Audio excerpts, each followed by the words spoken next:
So, it's the oyster mushroom harvest time again.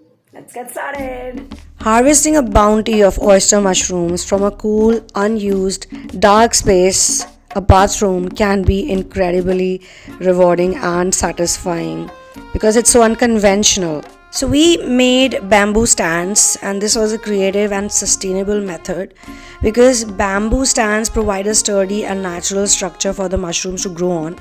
And no matter how much water you put on the bamboo, it really doesn't get spoiled, unlike other wooden pieces. Look at how amazingly it has grown underneath the upper structure.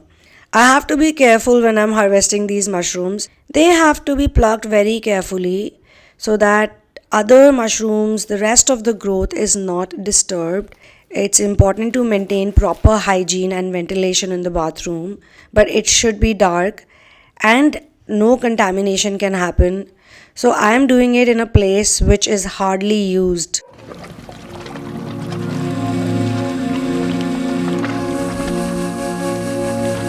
I actually had to pick up a stool to plug them because it was so high and my hands were not reaching it. And those are my winter clothes actually. So that's not clutter. I was in the middle of putting them in a box when I went to this bathroom just to check.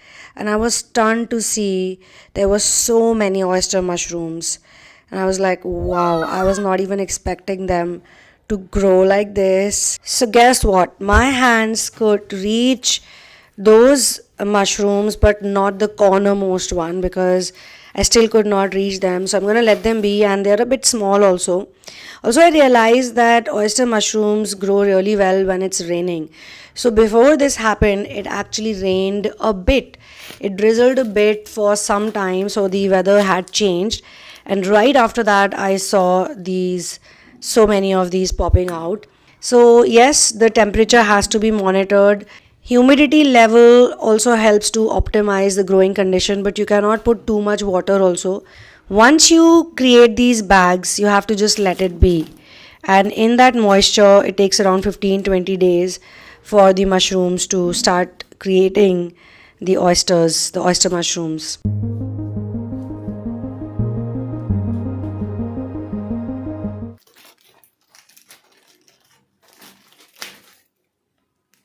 I mean, there is a proper process for it, but the overall feeling is quite amazing.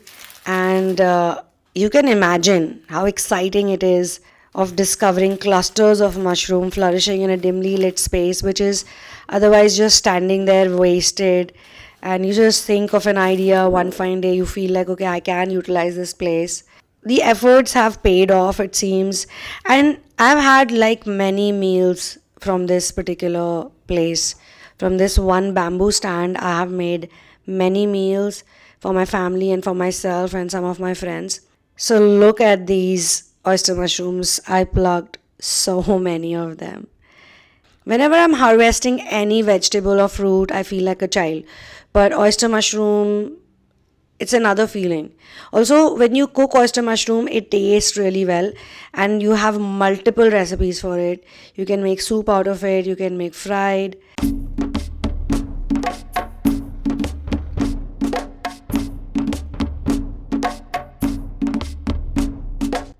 So like, subscribe and share this video with your friends. And yeah, just enjoy. I'll see you in the next video. Thank you, God. Thank you so much to all of my angels and all of the positive energies around me that have inspired me and helped me to become a vegetable grower.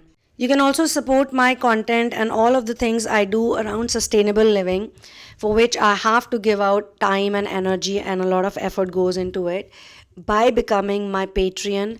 The link is in the description box, or you can just look for the TheSunamoon Goddess on Patreon. Become my Patreon, contribute to this content, and yes, please try it out. It's a bit difficult in the beginning, but as you start getting the hang of it, it becomes easy. You can also volunteer, so write to me for volunteering.